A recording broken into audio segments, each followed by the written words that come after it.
For those of you who don't know me, my name is Louise Miller-Frost. I'm the CEO at Catherine House. I've been there for about a year and a half.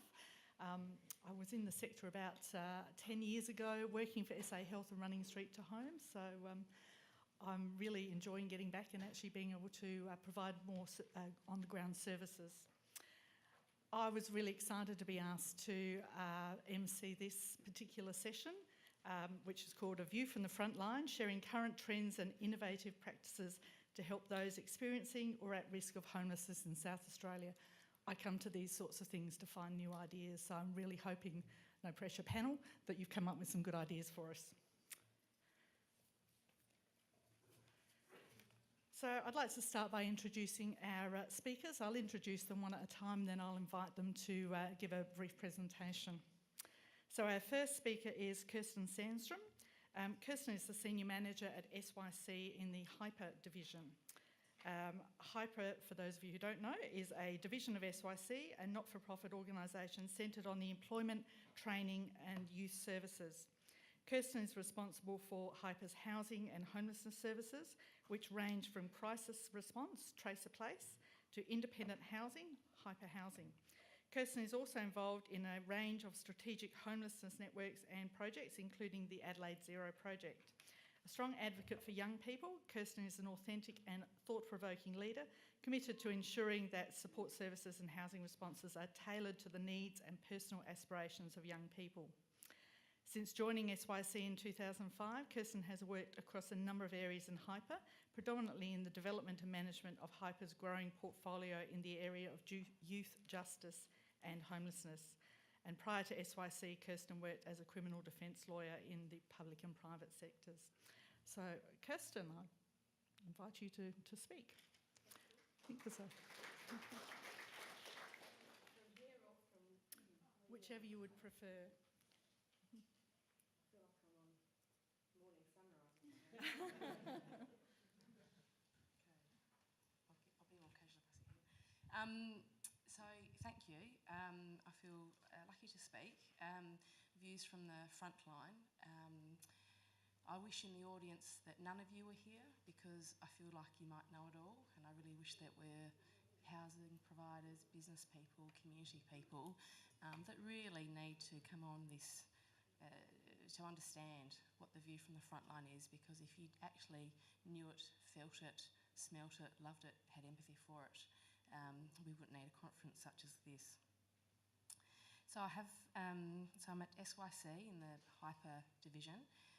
We've been around for about 60 years, and we started locally in the Adelaide CBD with volunteers doing street work and youth drop-in centres when the language about young people was street delinquents and urchins and they would run away from home. I think language still needs to be challenged. SYC now is growing its national footprint across 4 focus areas: working, learning, wellbeing and home. And so I represent home here in South Australia, homeless and housing. And really our flagship is Trace a Place. So many people know of Trace a Place because it has been around since the 80s.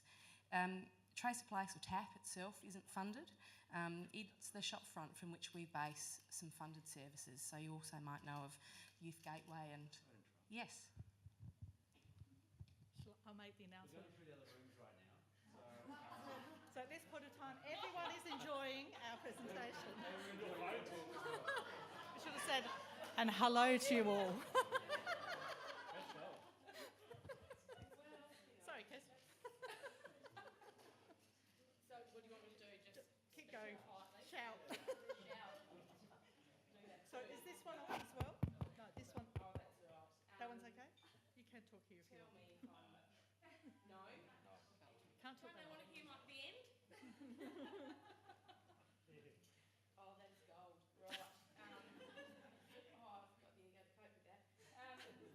Yeah, so Trace a Place. Trace a Place is the shop front from which then some contracted state government funded services are based. Get a Place, HYPA housing. So Trace a Place is this special place in my heart, and to many young ones. It's a place of connection, of relationship, of respect. It's where young ones can come to escape from a crisis, from drama, from judgment. There is consistency there and there's stability, and that even goes to our gorgeous Di Cooper, who's been on reception for the past 25 odd years. For the past 15 months, just prior to the end of this financial year, we offered extended hours for Tracer Place, so rather than doing the White Western 9 to 5 response that we're all funded to do, we did stretch ourselves and go 7 till 7. 7 a.m, at 9 a.m there were some young ones, you know, hanging out the front, and that's just shit to come to work and know that they've been waiting for us to open. So 7 a.m is really critical, where they could come in and recalibrate themselves, wake up to the day. Some were coming to say, I've got a job interview this morning and what I've got on, is that okay? Some had been walking the street at night and just needed to come and crash and sleep. Others were stewing over issues and they just needed someone to talk to, and they would come to Tracer Place. 5 till 7, I mean, they're all teenagers. If any of you got hungry teenagers, we just fed them and gave them bus tickets as well. That happens throughout the day. But it was about more problem solving, and also if they needed to come in to catch a bus to get to the city, to get where they were actually placed for their crisis accommodation. They'd missed the bus or they'd only woken up at midday. That's okay, your teenager wakes up at midday, but during the school holidays they did too. And so then we'd do some work after hours to make sure they could get them to where they needed to be. So that was an innovation that we did because it was needed, and the compassion of the staff that just moved towards these hours with no additional funding. Yeah, we've got a small 50k grant to put away to you for a 12-month period, but the staff just gave themselves to this and we've worked 7 till 3, 9 till 5, whatever it was, 11 till 7, and we stretched them, and I know that I've really stretched them to breaking. And so for reasons of funding and nothing else, we've had to scale that back, and that has broken my heart, and it's broken the heart of the staff and some of the ones as well, who are going now, Kirsten, to get what we need. So we're thinking that now that we're in Tracer Place more, we can perhaps do more outreach. We've got 43 young ones coming with housing, through Zero, through our supported housing, with no extra funds to the support dollars of Zero housing either, to go to the houses where they're placed in Christie's, Elizabeth, within our region and beyond. So I can't speak more favourably than the staff who have the view from the front line. And their view is heavy. It's a battle with the system every day to get young ones into housing in any form, in crisis or long term. Youth 110, you know, are public in saying that half of their places are now filled with people off the VPF and the motels. So it's an option that's no longer not as available anymore. The advocacy to get into motels, I've been around long enough. 5 years ago, I was bored with the gateways talking about motels because we never used to get anyone into motels. Now the amount of advocacy that goes on, we've got young ones in motels on any given night, and the justification that we need to do to. I understand the department's requirement to put us through the ringer to make sure that there is actually no other option, but the time that takes and the justification to your own manager and yourself, and then to a housing aide to actually get the motel night, 1 night, 2 nights, maybe 3, and what's your exit option? Well, there's no more exit options this year than there were last year, or this day, for this motel accommodation on any other day. So that it's heavy work. There's insecurity of funding for themselves as employees. Will my contract be renewed? How long can I work here? When you do get housing, it's a massive celebration, but then it can be really shitty housing stock where we might not feel like we would want to go and visit or stay. It's frightening, some of the houses that are available, but it's what we can get, and so we make it work.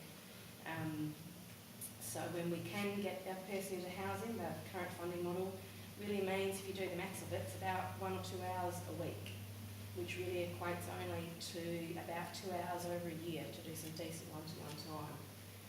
What teenager of yours gets only 1 or 2 hours a week to problem solve, to learn what they need to do, to have that nurture and love to help them successfully stand on their not even on their own 2 feet, but to be independent and make some good decisions that will really stand them in good stead. There's a real inequality between those young ones who have come from a pathway into homelessness than those in our community that haven't had that experience. And the view from the front line, I wish all of us were not here as the experts, but the young ones themselves. Their view, if I'm so privileged to actually be their voice today, is they tell us that they're scared, that they're judged, that they feel shame, that they're rejected, they feel let down, they feel isolated. They wonder, can we trust you? Because they've not been trusted before. They want to feel normal, they want to feel valued, and they just want a genuine and human connection. They don't want a service response. I have with me the Mission Australia report. 40% of homeless people are young ones, and that is children experiencing homelessness without their parents or any other family members. So they can't come home, they've tried their family networks and their friend networks, and when they come into the service response, they don't come to trace a place easily or early. 40% of all people who are homeless are young ones. My question is 40% of the funding going to young ones experiencing homelessness? 99% of the attention goes to rough sleepers. Do young ones rough sleep? Yeah, sometimes, but not in the numbers that young ones are hidden in houses, they walk the streets. They are resourceful, but they're choices that they need to make to keep themselves safe. They're not safe choices when they do find someone that they can crash with, and we'll dig a little bit deeper about that. That's really worrying. So the view from the front line is heavy. The view can also be hugely rewarding when you see the aha moments and with your own teenagers, when that penny drops or the growth mindset starts to kick in, or they come with a decision from their own volition that you know that it's planted the seed some time ago and they come to it of their own mind. It's just so rewarding. And despite the battles and the hardship, I'm in it for the long game and I wouldn't be doing anything else. But the view really is heavy. Thank you, Kirsten. Our next speaker is Matt. So Matt Nairn is a Chief Inspector, Operations Manager, Southern District for SAPOL. Matt's been a member of SAPOL since 1984. He's been a uniformed police officer during his career, working in diverse areas including public order, policing sections and dog squad. During his 33 years of policing, he has worked extensively within the Adelaide CBD and environs, having worked as a foot and general duties uniform officer. In recent years, having attained senior officer rank, he has focused his police leadership around public order policing and addressing issues relating to vulnerable persons, Indigenous issues and the homeless. During the previous 2 years, he has led specific policing activities within the Adelaide CBD that focus on formal and informal interaction with vulnerable persons and interactions with the support of the state, local government and non-government agencies. Thank you, Matt. Thank you. Thanks very much, everybody, for the opportunity to speak from a policing perspective. Thank you for the introduction, but I'm actually back in the city. I actually asked to come back and they sent me back last week, which is really, really pleasing because it actually puts me into an area that I'm particularly passionate about. So I've just spent 6 months with the emergence of our new policing districts down south, and now I've returned to an area that covers both the CBD and the northeast, right out to Modbury. From my perspective, I relate. That sounds better. What have you done? Very much a perspective of my uniformed general duties officers and our community constables. Community constables being our Indigenous officers and our multicultural officers, which we have just a handful of in the city. We have a unique role in policing, especially within the CBD, acknowledging the CBD of Adelaide is the focal point for homelessness. There are others in the state, both regional, which will be spoken about, and in the outer metropolitan area, but certainly not to the extent that we know that's going on in the city. Good reason for that is there's plenty of support services to come into. So we do have contrasting views in policing because we do have to uphold the law, but at the same time, one of the challenges for me, which has emerged even from my own officers, thanks for that, can you hear me, is to how to teach our officers to treat our homeless with dignity and respect. More often than not, they are tasked. They're tasked by me to go out there and police hard. And certainly that has to be done. But there are certainly many other occasions where they actually have to go out there and just speak to people and find out what their story is. You put the uniform on and the barriers go up and the shutters come down. They don't want to talk to me. So it often takes a little while for me to sit down on the footpath, say in Rundle Street, get somebody to open up and have a chat. All of a sudden we start to find out a bit of a life story about someone, and we can actually relay that information to the right support agencies. So for many people in this room as well, it's about developing key liaisons with all the agencies and knowing who to go to for what support and making sure that support is intrinsically linked so that we can all support each other. At the same time, we have to be very mindful of the emergence of a new, effectively, drug activity even within our CBD. So we've actually seen in the last two and a half years an emergence of homeless people starting to camp in areas never expected.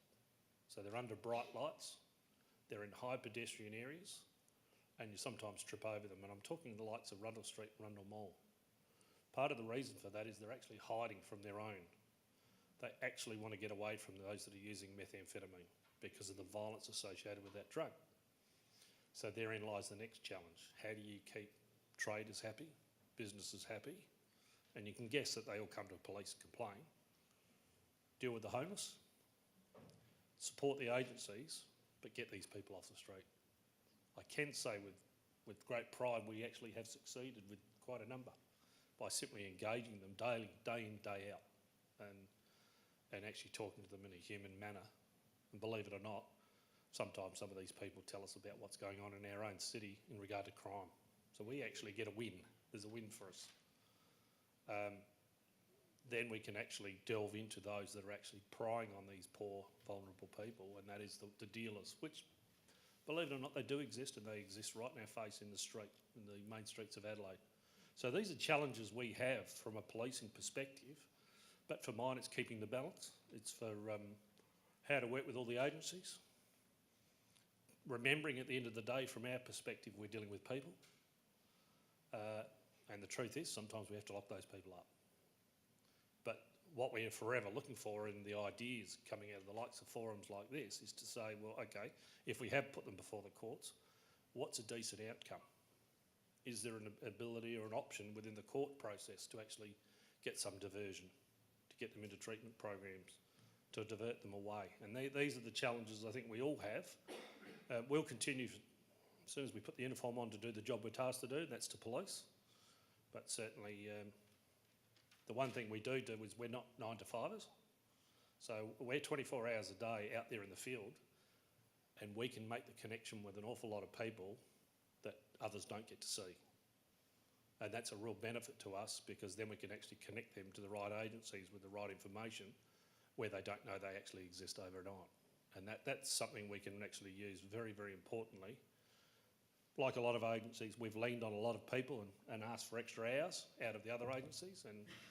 And most people will be aware that Street to Home has shifted from a daytime to a extended hours roster effectively to help support homeless people. So it's a challenge for us, it's a challenge for me. I'm very passionate about what we can do in our city and continue to work with all of the agencies, it doesn't matter where you're from, because at the end of the day, it's an achievable mark for us as we see to get people off the street. I cannot police our way out of homelessness, but sure as hell, policing can help those that need to, and we actually believe we can achieve zero homelessness in the state. It's a very achievable mark, so thank you. Thank you.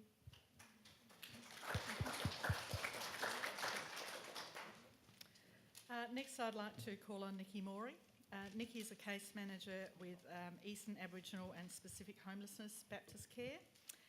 Nikki's from the Amateri Nations of Central Australia, Alice Springs and Northern Territory. She's previously worked with family research on stolen generations as an Aboriginal Services Advisor and as a key worker for Street Crew. Nikki's also worked for Housing SA as a Customer Service and Housing Officer and in domiciliary care as an Aboriginal Services Provider. Currently, Nikki is Case Manager for Eastern Aboriginal Specific Homelessness at Baptist Care and also completes training in cultural awareness. Thank you, Nikki. Firstly, I'd like to acknowledge the country we meet on today, is that of the Kaurna people, and it's a Mudgina from Central Australia. So I would like to speak to you about a work directive that we're incorporating into our assessments, which is cultural mapping, which is identifying people's community of origin. So what that does is helps with certain things that come up in terms of people out in their parklands. One recently that has occurred is someone that passed away from, she was originally from Ali Krung community, which is on Warlpiri in Kadich country. So I assisted the family in returning the body back to her rightful country. So with the cultural mapping, what it does is, for me, to look at that, I can identify the terminology, correct terminology to use, identify key elders within that community, and assist the family work through all the paperwork and everything to go back, get that body back to country.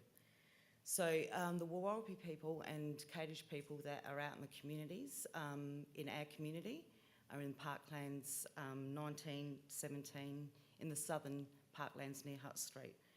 So what that does with the cultural mapping is identifying the community of origin, is identifies the problematic tendencies associated to people that have been housed from those communities. So there'll be excessive people or family members that will impact on people's conditions of tenancy. So as a work directive at Baptist Care, we are incorporating that as part of our assessment, which gives further information, a richer picture into someone's background in terms of the community dynamics and their spiritual beliefs, because Indigenous culture is of a spiritual concept.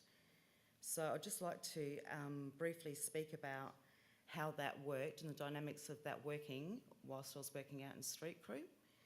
So I think that the number of the people that have just gone out and engaged with community, there was 22 different clan groups throughout the Adelaide CBD.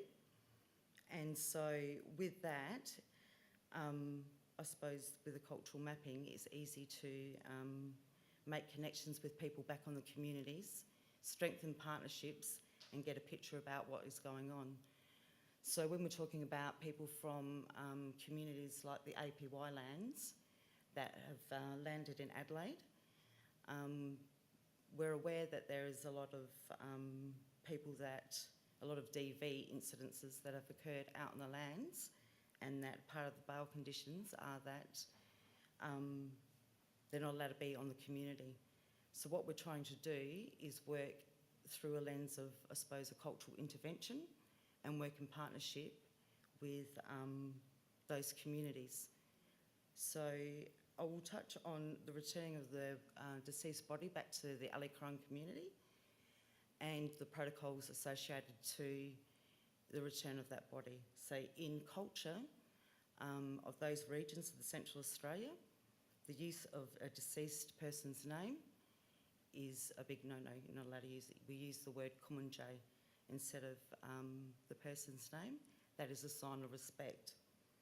So the deceased son came down to fulfil his obligation in returning his mother's body back to Ali Krung community. So with that, I assisted in navigating through closing of the bank accounts and completing paperwork, which is very daunting for the young man to come down and hear his mother's name in terms of the cultural protocol. So with that came triggers for him. He was starting to get upset around hearing his mother's name, the use of his mother's name.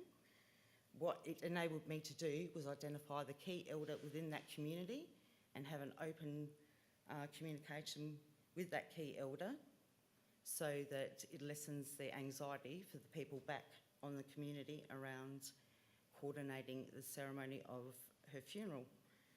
So I just wanted to say that this is something that Baptist Care are embracing because they value the Indigenous culture, and it's fully supported within our service. For me to execute and get that body back to Alikran community and fulfil my cultural obligation, I had the support from Baptist Care, and I would not have been able to do it without them. So also with that, I would like to add that the deceased had an elder son that was incarcerated at that time. I was able to advocate and incorporate services in Alice Springs to support him to go back to community as a part of his bail conditions. So I'd just like to say that that is one of our new work directives that we are incorporating. So thank you.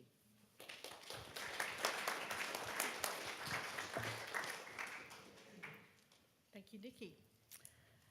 Our next speaker is Trish Spark. Trish has worked for AC Care for the past 7 years, and during this time she's delivered the homelessness service in the Limestone Coast, Riverland and the Morey lands. Those 7 years have given some insight into the issues affecting people in rural areas and the importance of collaboration within the community to address issues of disadvantage. Trish has previously been employed in Commonwealth Government departments, including Centrelink and Family Services. She's worked in regional and remote areas in all of her roles, including Aboriginal communities. Thank you, Trish. And thank you. Just wanted today to talk a little bit about servicing in the regions and the specific issues that we have in regional areas. So obviously one of the first things that we have is that our regions are quite large. So a lot of time and resources taken up in travelling to see clients and to work with clients or to attend meetings. We have to travel long distances. So that takes up a lot of our time, and our regional areas have minimal resources, not just around homelessness, but around mental health or drug and alcohol or rehab services. So our resources are very, very limited. We have high levels of unemployment and very high levels of youth unemployment. The same as within the cities, the affordable housing is a problem. And as I mentioned, mental health resources are very slim in regional areas, and what we're noticing each year is that the people who are presenting with mental health issues, which has caused their homelessness, is increasing.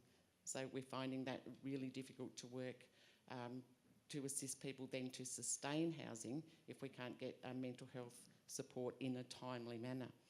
So what we're really finding out in the regions is that collaboration has to happen. We don't really have any choice about whether or not we'll work together or who we work with. It has to happen for those resources to be able to stretch and fill some of those gaps. And we have to always try and be innovative, because there is so many gaps out there and there's no more money coming in. So we have to look at what have we got, what's our issue, and how are we going to fix it. So our collaboration has to start within our own agency. So I work for AC Care, and AC Care has a lot of programs they deliver other than homelessness. So we have to make sure that as an agency we work really well together so that our homeless clients, once we've been able to find them some housing, they are connected to financial counselling. They're connected to emergency relief if they are needing food. We also have Aboriginal services in the Riverland and Morey lands. So what we've done in the Riverland too is look at the Opening Doors program, which helps young Aboriginal children who are suffering around homelessness or mental health. And we've also have the homeless service in the same agency. And I've been managing Aboriginal services just for 2 years now, and that was a big eye-opener for me. I work in the same agency. We have Opening Doors and we had homelessness service, but we weren't providing homelessness services to the clients of Opening Doors, which makes absolutely no sense.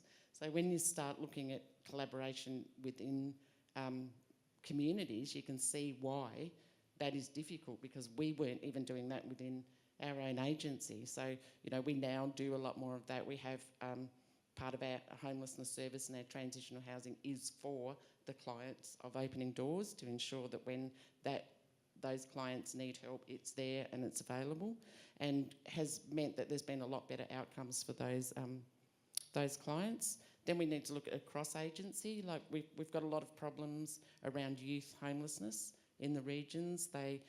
As we all know, youth allowance pays for nothing, really. And with high unemployment rates, it's really hard to get the young kids into jobs. So with all the other agencies like HYPA or Headspace, any other agency we can find that works with youth, we've now pulled together like a vulnerable youth framework, so we can look at those young kids who are, you know, maybe not sleeping rough, but maybe even be in a worse and more unsafe situation because they're couch surfing, but they're not couch surfing with people they even know. They may have met them 2 days ago. They've maybe, you know, been with somebody else and someone's gone, oh, this person will be easy. We'll take them home. We'll get whatever money they've got. We'll give them a few drugs. You know, young women are in very vulnerable situations and being, you know, used as payment for drugs. So these young kids are really doing it tough. And out in the regions, we don't have any youth accommodation, as in any type of supervised accommodation at all. So we're housing 15-year-olds in properties by themselves. And, you know, I don't know about everyone else's kids, but my kids at 15 weren't making very good choices. And I don't think I at 15 was making very good choices. So it's very easy when you house these young kids that they, you know, all of a sudden there's a whole lot of people there because you know, you're not going to say no. You're 15. You want to be a part of what everybody else is doing. So more people move in. The kids end up with, you know, damage to properties. They end up, you know, causing issues with neighbours. But we have to work with what we've got. So by getting all of the agencies together, it provides that extra support. If the homeless service can go out there maybe twice a week, because like you were saying before, there's no more funding to be out there every day. So they might get 2 hours a week. But then if HYPA can be out there for another hour and Headspace can connect for another couple of hours, it just helps us to keep the kids doing something and getting a bit more support. So we've done a lot of work across agencies around a lot of things, but that's just one example. And then we thought, well, it's a community issue. Homelessness is not just a government issue or a agency issue, it's a community issue. It's the communities and how our communities work that puts people into disadvantage, whether it be homeless or any other way. So it's communities that have to work on how are we going to make changes and how do we support people when they get into these situations.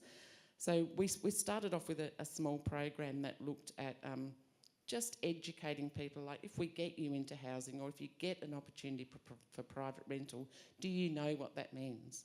Do you know what the responsibilities are around private rental? Do you know what the expectations are if you're going to look for work? What does an employer expect?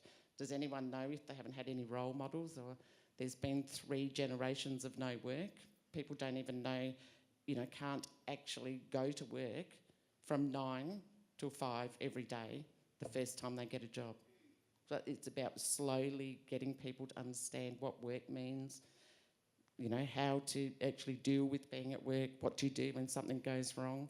So we've started a program that started off being called a tenancy education program, and we were teaching people some of the things about, you know, Housing SA, how to apply, what to do around private rental, but it doesn't connect anyone to their community. So the thing then was to bring Housing SA to do their bit and build some relationships with real estate agents, so now they can come in and talk to people about the expectations in private rentals, the responsibilities, and it's given an opportunity for people to actually meet homeless people, so that you know, the stigma or the perception of what homeless people are is changing. And now, you know, quite often after a session, somebody will be offered private rental because the real estate agent has met them, has seen that they are people, you know, and they they're quite responsible. They deserve an opportunity. And so then we've sort of moved that on a bit, and now we bring in local business to talk about what it's like to go to work. And, our next step is looking at businesses giving some work experience to people who haven't worked for a long time, but knowing that they're not possibly the people you would have just employed.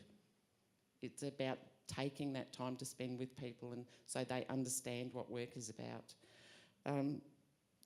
There's also been a group of business people in the Mount Gambier region that a very small group that have got together, and every second year they do a homeless luncheon, which we had this year and raised $125,000 in an afternoon, which I think is pretty good for a local community, small community. But it's because people are starting to get out there and understand. We have in a couple of areas opportunities for people to just come in and see what we do.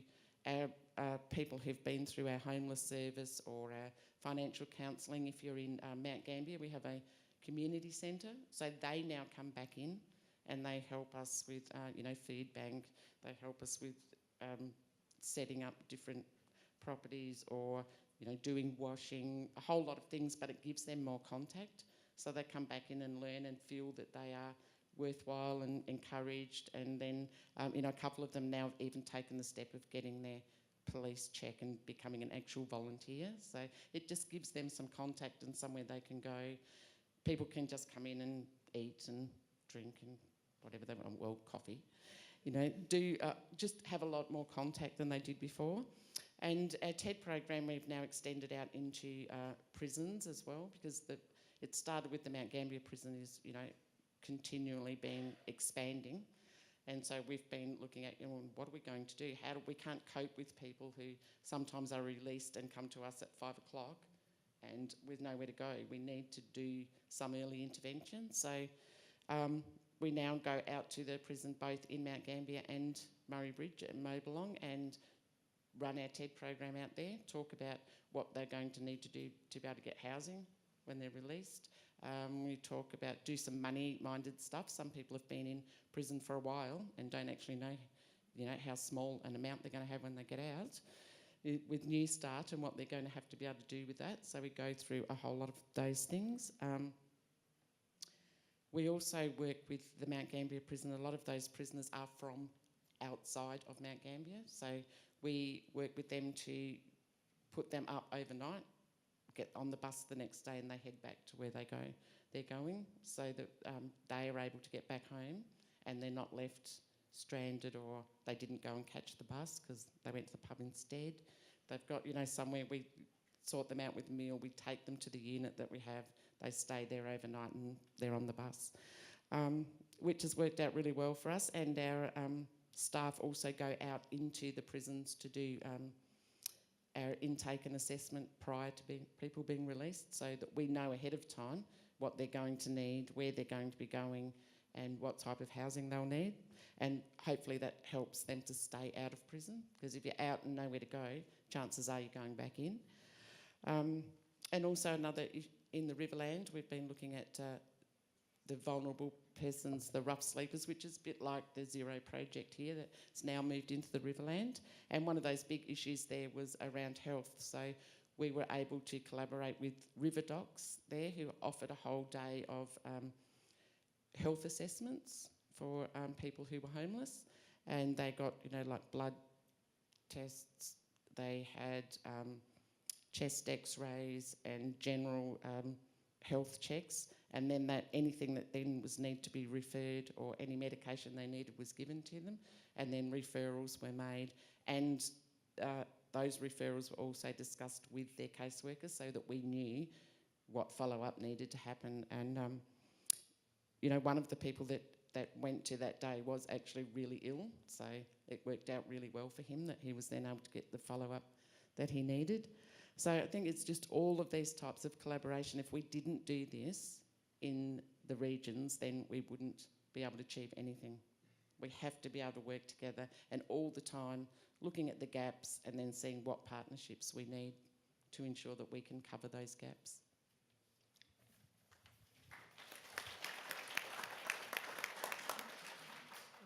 Thank you, Trish. We have time now for some questions from the audience, if we have any.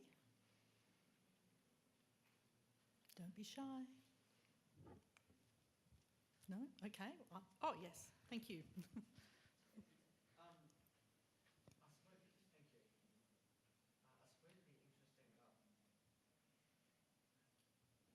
Hello? Okay. Interesting to talk to workers who are on the front line, because you'd probably know this better than probably, managers and people in the higher areas. What are some of the things that you need to see on the ground in terms of the resources, which is just not getting to our homeless people? So what's the biggest thing you would say these people need or needs to be addressed in order to get them into sustainable housing?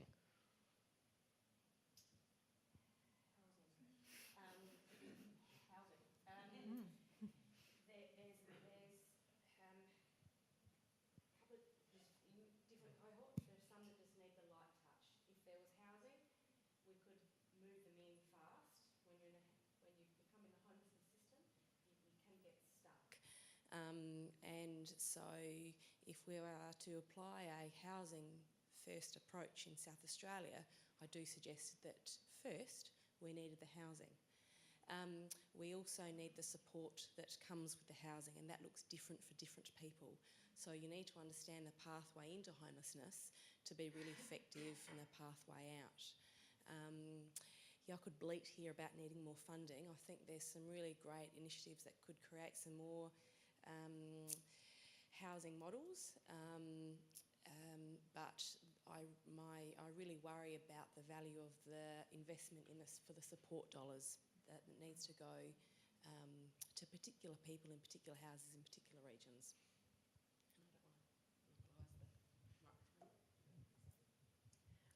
I would say that through working out and doing outreach with Ross Sleepers, the common theme is trauma associated to childhood trauma, and I think that needs to be addressed across the board because there's a lot of mental health, and I think that underpins the substance misuse, and especially within, and it is intergenerational across the board. Indigenous people, definitely, so it has to be customised to each person or each group, and I think it needs to be, the housing options that needs to be tailored to their needs as well.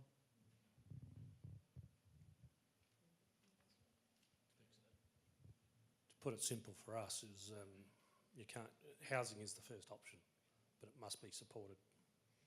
So what we tend to see is the roundabout people spilling in and spilling out because of the support. So for mine, it's community mental health.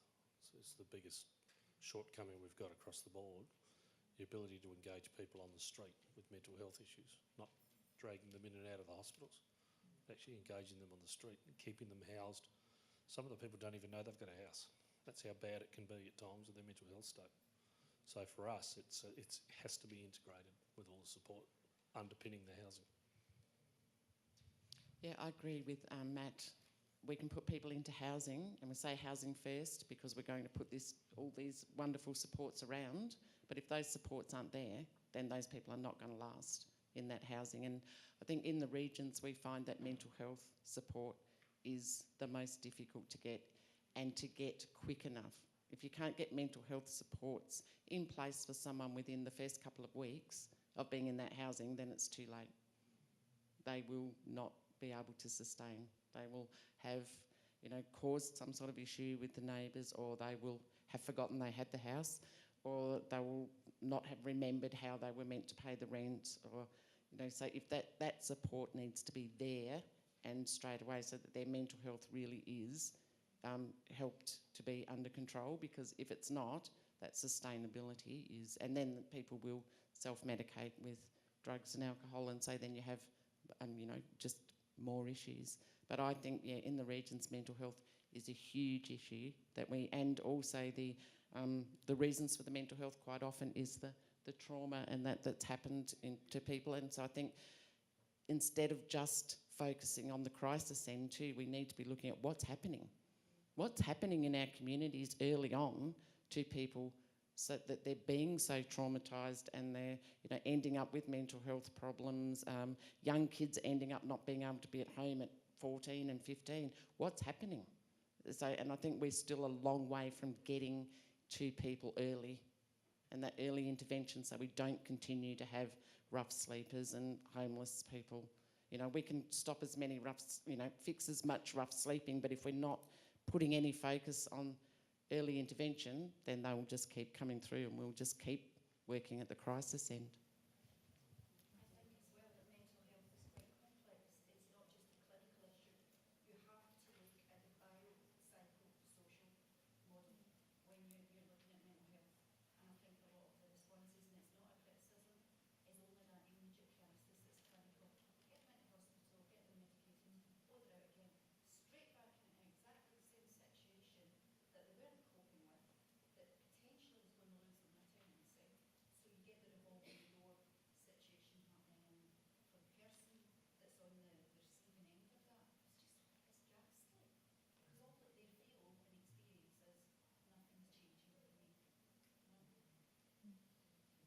Thank you. Another question? Hi everyone, thank you. I agree with everything that you're saying in regards to the adverse childhood experiences, the early trauma, the generational trauma, the importance of working collaboratively, early intervention, working in partnerships. I'm also hearing a lot in regards to mental health and drug and alcohol. I guess my question is, I am a counsellor within the Gambling Help Service. I'm noticing a lot of trends coming in now with youth or any age group really. We know that homelessness doesn't discriminate. There's no set profile, and that's the same with gambling.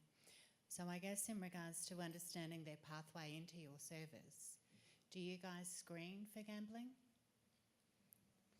Yes, we do, and especially if it's a financial situation that's brought somebody in, caused their homelessness. They might have lost their house, even their own home, or they may have, lost it through not paying rent, and we do always screen for gambling. Sometimes it takes a little bit of time for people to actually admit that that is the issue, but by putting those other services in, like, the financial counselling and really looking into finances, people then eventually will talk to you, usually. But we do screen for gambling, but it says sometimes people are not really, don't want to admit that that is the problem. But, once you work with people for a little while and you're talking to them and seeing about their situation, that it will come out, and you sometimes sort of got that idea before the person actually admits to it. But that can be a huge issue. People lose their homes and that around gambling, and it's still really hard for them to admit that that's what the issue was. Yeah, okay, thanks. Anyone else? Good. All right, any more questions? Yep. Can I just ask, where do you house children under the age of 18? So I work for a community housing provider and we only take people 18 and over. So I was just wondering what type of accommodation and where do you put them? And then, when you were saying that if they're 15 and they're being put into a home, and then if they're being put into private accommodation, I can't even imagine how they could possibly afford to pay for private rental. So I was just sort of wondering what type of accommodation, and I know housing is an issue, finding housing, but where do they go? Well, we don't have any, as I said, specific youth accommodation in the region, so they have to go into housing. So if they are only 15 and they come into our housing, they may very well be in our transitional housing for, a couple of years, because there may not be anywhere else. It may be that during that period of time with some work, they may be able to re-engage or reconnect with family, but if that doesn't happen, then they just stay with us or go into Housing SA. We have got people into housing properties by the time they're 17. So what, they could have a couple of years. That's just the way that, you can't, even if they're doing really well, where else can they go? So they just need to stay. We can't just kick them out because you don't really need us anymore. So there's nowhere to go. But real estate agents will often, because we have got really close working relationships, will house people at 17. We have housed people with private rental by being prepared to guarantor for the first 3 months, so that we will guarantee, any break, any damage or any rent not paid in that first 3 months. If they last out that time, then, they're on their own with the real estate. Not they're on their own, but we're not responsible after that, and the real estate will do them a longer lease. So we've looked at that. But yeah, it's a real struggle to find somewhere or any exit options for someone who's 15.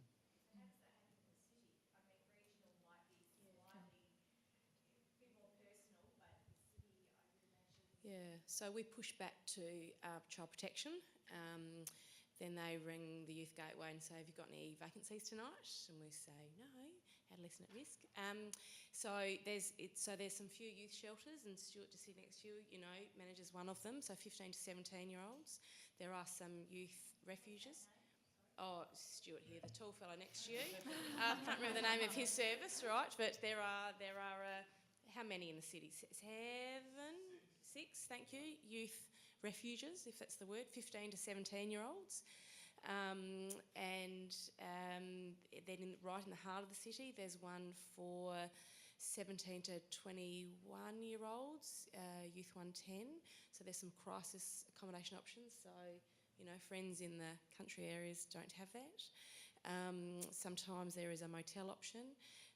But yeah, it's not great. Oh, ladder, yeah. And also I want to mention Rubies is a family-based therapeutic service hoping to reunify young ones with family. So some young ones are suitable for that, and Rubies is one that's in Mount Gambier as well. So there's a few options, but if the vacancy today is for a particular service that has a vacancy for say a 15-year-old female aged 15 to 17, but the person that presents that needs crisis is male, then there's a mismatch then of eligibility as well. So that's when the work of the services kicks in to say, okay, so it's no tonight.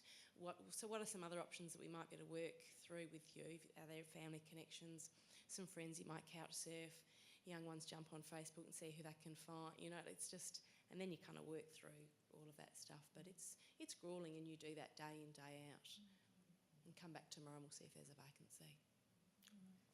We've actually reached time, so I'd like to quickly mention our sponsor, Adelaide Primary Health Network, but also thank our speakers.